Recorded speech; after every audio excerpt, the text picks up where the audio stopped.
तो मुझे डर है कि कहीं इनको हार्ट अटैक ना हो जाए। पता चला तो यार मनाल तो ना मैसेज का जवाब दे रही है ना कॉल रिसीव करे।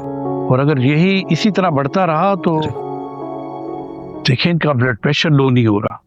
उसामा अच्छे से जानता है कि समीर किस किस्म का लड़का है, मगर वो उसे फिर भी बर्दाश्त करने पर मजबूर है क्योंकि वो उसका खालाजाद है। वो समीर उसे बताएगा कि ना तो मिनाल उसकी कॉल रिसीव कर रही है और ना इसकी किसी मैसेज का जवाब दे रही है। उसामा उसे वार्न करेगा कि अगर मिनाल को पता चल गया तो बहुत ही बुरा होगा। दूसरी तरफ बिलाल की हालत दिन ब दिन खराब होती जा रही है।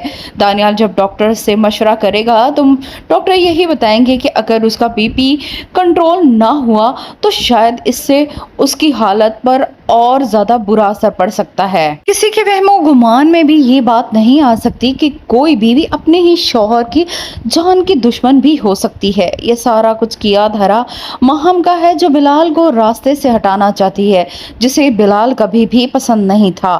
और ये बात अभी बिलाल के घर वालों में से किसी को मालूम नहीं, लेकिन बिलाल को अपनी बीवी और अपने भाई पर जरूर शक हो। समीर हमेशा हर काम में शॉर्टकट ढूंढने की आदत रखता है, जिसकी वजह से उसका कोई भी काम सही तरीके से पूरा नहीं हो पाता।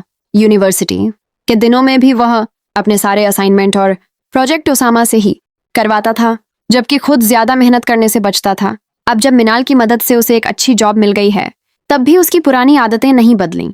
ऑफिस में भी वह जिम्मेदारी से काम करने के बजाय आसान रास्ते तलाश करता रहता है, जिसकी वजह से काम की क्वालिटी प्रभावित हो रही है।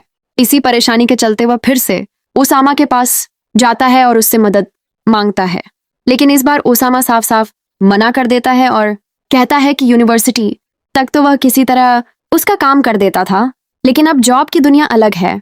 यहाँ उसे खुद समझकर और सीखकर काम करना होगा, क्योंकि उसे इस फील्ड का कोई अनुभव नहीं है।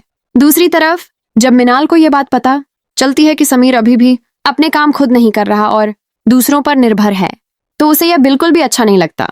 उसे महसूस होता है कि अगर समीर ने अपनी आदतें नहीं बदली तो वह कभी भी जिंदगी में आगे नहीं बढ़ पाएगा।